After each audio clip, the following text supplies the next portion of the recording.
Vous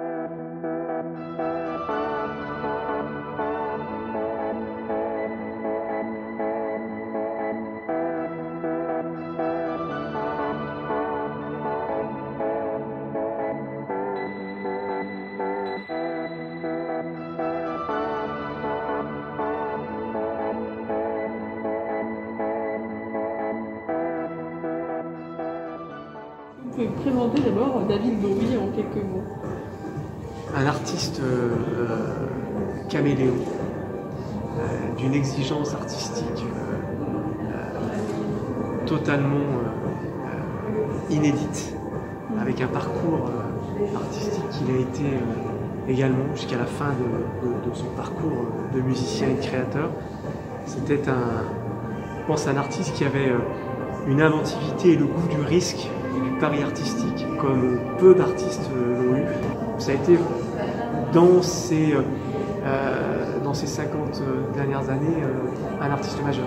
Combien de temps toutes les pièces d'exposition ont été collectionnées? Sur combien de temps c'était tout ce travail?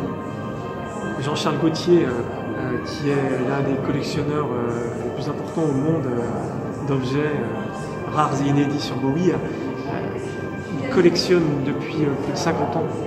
Il accumule, il cherche des objets, des pièces rares depuis plus de 50 années. Donc c'est pour lui un parcours de vie. Un parcours de vie. Concernant Ibiardès, qui est plus jeune, mais qui a un parcours aussi assez étonnant depuis une vingtaine d'années. Donc c'est des vies de collectionneurs dédiés à la recherche de l'objet rare. C'est assez inédit. C'est aussi la question de la difficulté de se procurer ce genre d'œuvre. Est-ce qu'on va directement voir les maisons de disques au culot, ou c'est exactement ça.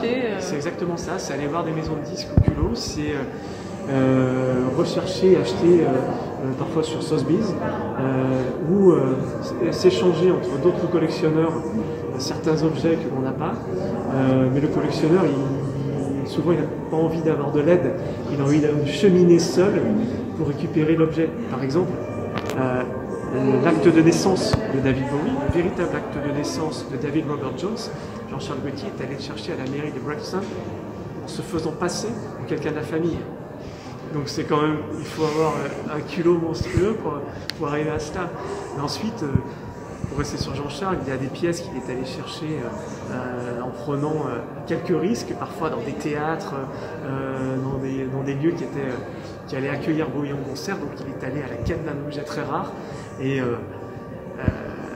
c'est la passion du collectionneur qui amène à une recherche que personne ne peut avoir vraiment, parce que c'est sa vie, parce que c'est son engagement, quoi.